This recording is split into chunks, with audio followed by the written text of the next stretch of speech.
I appreciate you taking the opportunity to tell us a little bit about you and about your business, and Sure. we can use that as part of our next newsletter. So with that, we'd like to tell us a bit about you and your business and how long you've been around and everything. Sure. We manufacture automotive ceramic coatings and detailing products, which are used for cars, boats, RVs, and airplanes.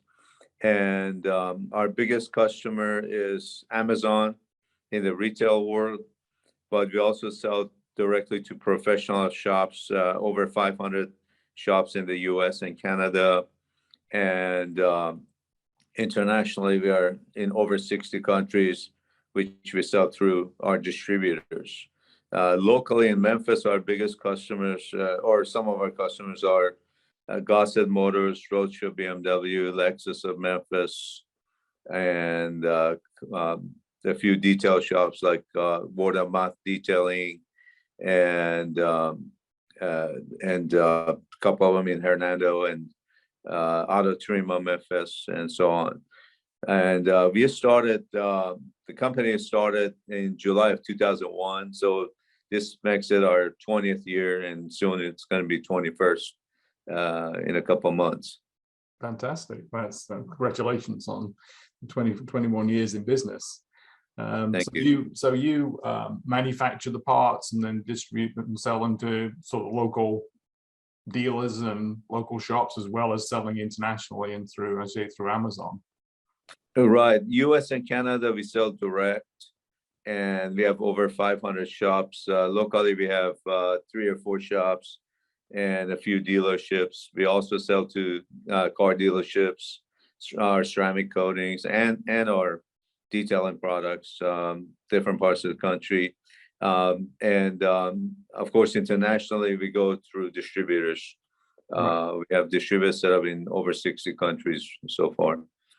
Wow, that's quite an incredible operation. I love hearing about businesses like this because they're to me, they're under the radar. It's like you don't realize they're in Memphis, and there's so many businesses that have such great impact in different parts of the world, but they're just relatively unknown locally.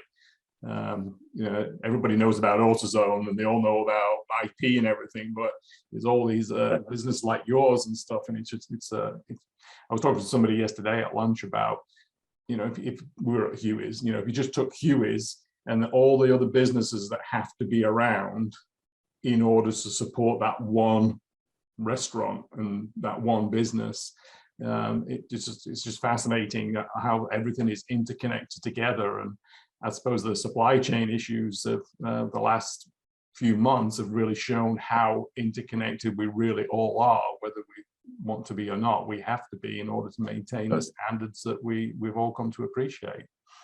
Right. Yeah, locally, we probably a couple of thousand people might know about us. Yeah. But we're better known probably in Europe or in Australia than we are in Memphis. That's amazing. That really is amazing when you think about it that way, but it's just not locally. So how do you go about marketing? I mean, is it, there's obviously an international effort. Do you have representatives in all these different countries and different places?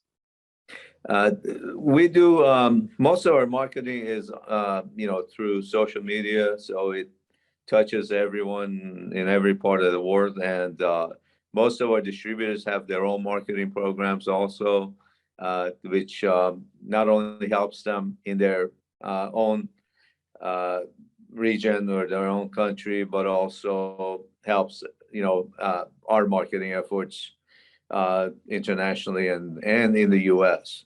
So, we get customers contacting us from other countries. We send them to our distributors, and vice versa. They get, interest from different parts of the world. They send it back to us. So right. That's pretty cool. It's a sort of just a networking thing that sort of brings you most of your leads and most of your directs towards your distributors and everything. So July 2001 was an interesting time to be starting a business. How did you get into this? Did you have a background in this first? Right. I have a PhD in organic and polymer chemistry, which I received in 1994. And then for several years, I worked in a company here in Memphis. We were manufacturing automotive clear coat for DuPont and PPG. And I worked closely with both of those companies in their formulation, and based on that and the fact that the market changed in the 90s, where I don't know, I'm sure you're familiar with before clear coat, it was single stage paint. Yeah. Which when you it looked nice when you polished it, then after a couple of weeks it faded and it looked dull again. Yeah. And clear coat changed that, but also it required new chemistry, new products to protect it. And I developed a spray wax, which was the only spray wax, and still is, that has a patented UV system to protect clear coat from fading over time, and keep the base coat, the color coat, also from changing color. And we went into market with that and a few other products. And then a few years later, we developed ceramic coatings, and we were the first company in the continent to develop ceramic coatings. And we're still, one of the top two companies in the world making ceramic coatings. And that's a totally new technology, which is changed the way people protect their cars. It keeps the car looking new for as long as you own it, almost. Really? Right. And then another product we developed, which has become a staple for most professional detailers, is called Optimum No Risk. And if you go to Amazon, there are thousands of 5-star reviews for this product. Everyone who uses it prefers it over traditional, washing their car with soap. This product only requires 2 gallons of water and 1 ounce of product, 1 ounce of no rinse, and you can wash your car anywhere. And also you can wash it in the garage, not even take it out of the garage.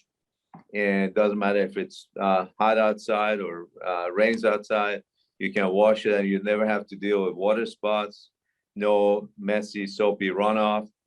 Don't have to worry about getting water on your clothes and shoes, and it makes the process much faster. You Sure. can wash your car in 20 minutes or less. And that's why a lot of professional detailers use this. That way they don't have to use lots of water, and they can cut their wash time and rinse time to half by using this product. That's probably, just speaking my personal thought on it is, the trend these days seems to be mobile detailers, and a product like that would make a significant impact on their business, I would think.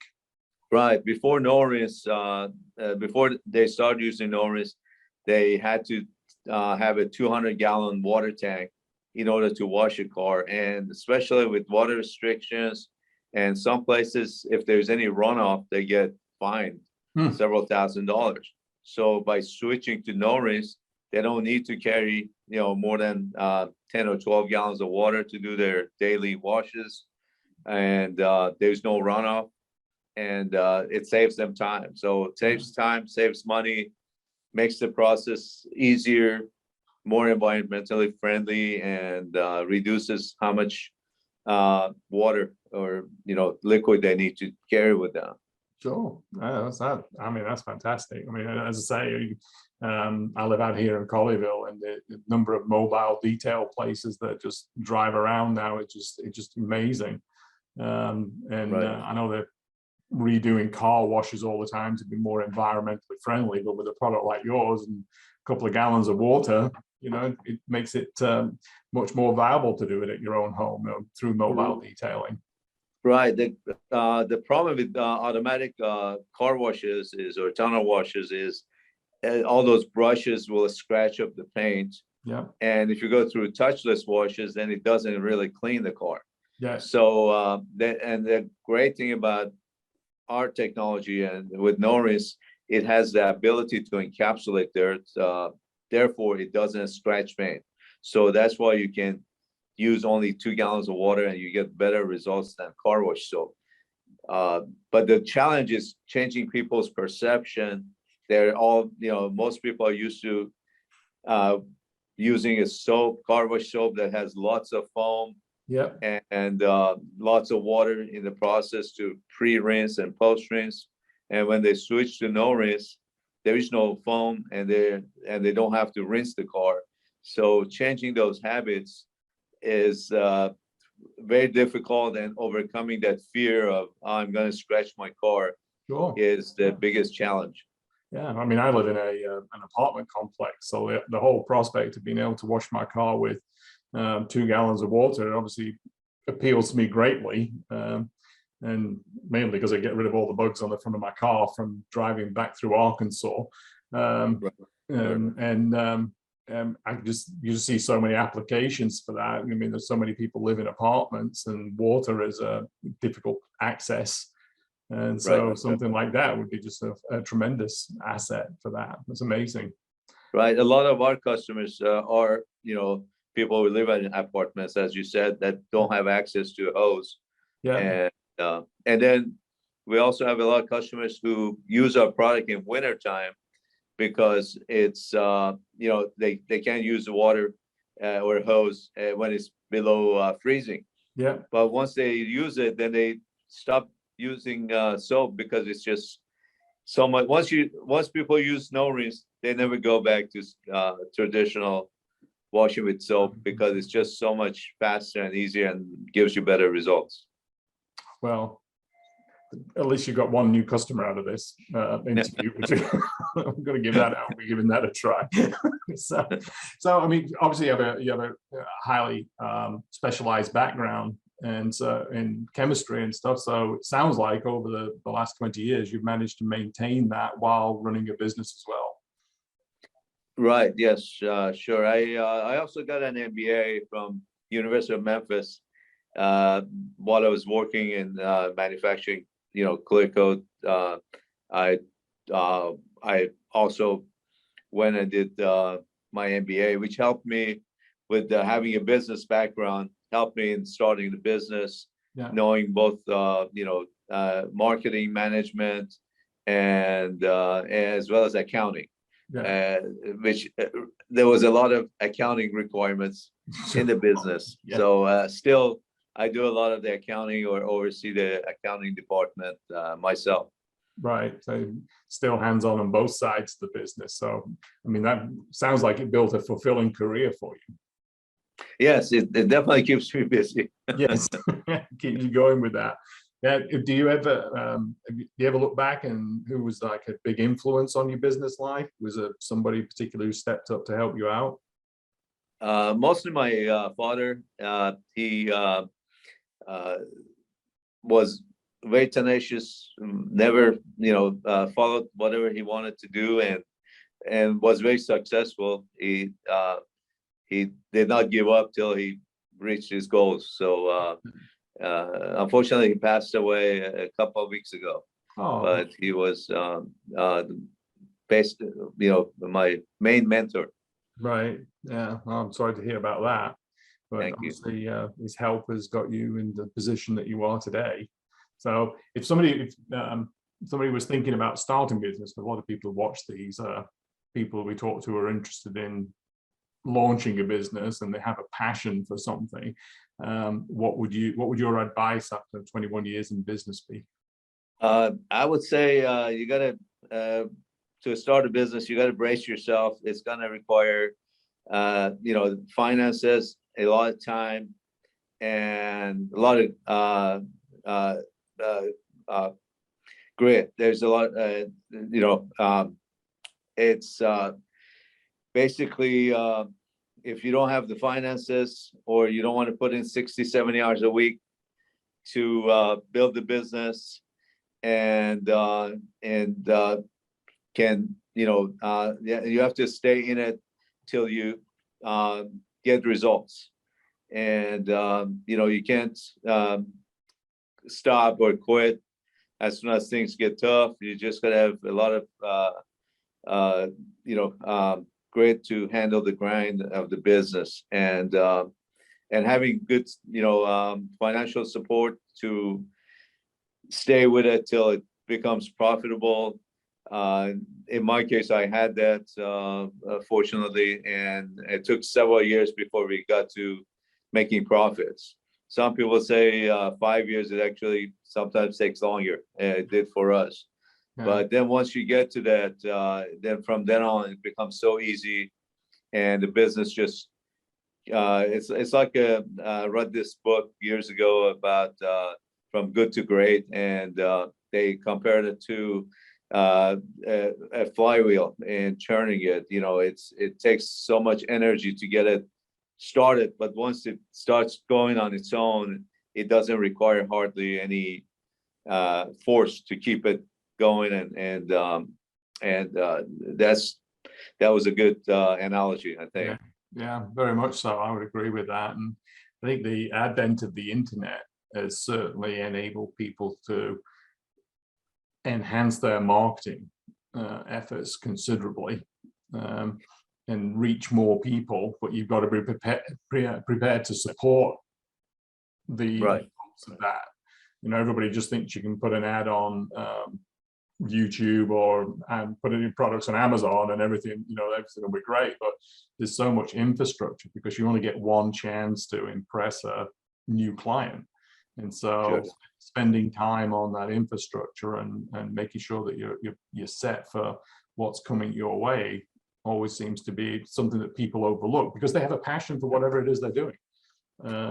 Yes. And underneath all that, there's all this stuff that needs to be handled. And from your aspect, I mean, everything from formulation to packaging, and then distribution. There's so many different steps before you can even get your product into the marketplace. It seems like a really complicated thing. And for you, it sounds like it's just been an ongoing process over the years as you modernize your look, and because you can't use the same packaging as we had in 2001. Everybody likes to see something new and fresh as design changes. Sure. I'm glad you brought that up. If it weren't for internet, we wouldn't be where we are today. Yeah. We started just early on in the when commerce went, it became e-commerce. Yeah. And if we had to do it the old traditional way of selling through the brick and mortar stores, we would not have been able to make it. Even today, we still don't sell through brick and mortar stores like Amazon, AutoZone, or other auto places like Pep Boys and so on. We mainly sell through online stores like Amazon, which has locations all over the country now. Right. And the reason most of our retail sales is through Amazon is because people can get it with free shipping and within 24 hours or less sometimes. Yeah. And if it weren't for e-commerce and for selling through internet and online, we would not have been able to succeed. But you're right, that has leveled the playing field quite a bit for new businesses to start.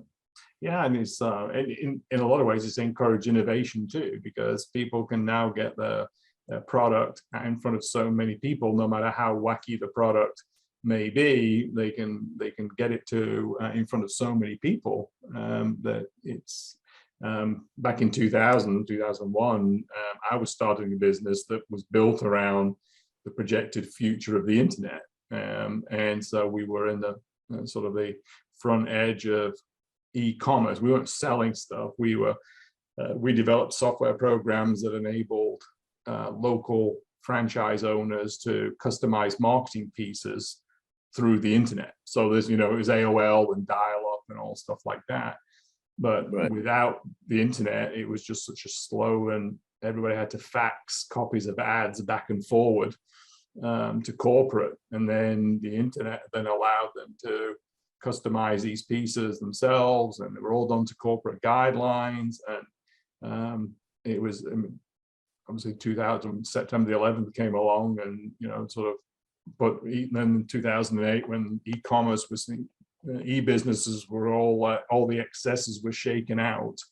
But at that time, it was clear that the internet was going to drive business forward and drive business innovation forward too, in products and services. And it's certainly grown to exceed all my thoughts of where it was going to be. But it's fascinating talking to you this morning. As I said right at the beginning, I just have this desire to learn more about all these businesses that are here in Memphis that locals don't know anything about, successful businesses that have made their mark on the world, and yet locally they all go by unknown. So it was a pleasure talking to you, and thank you so much for your time, and I'll be sure to let you know when the video is available.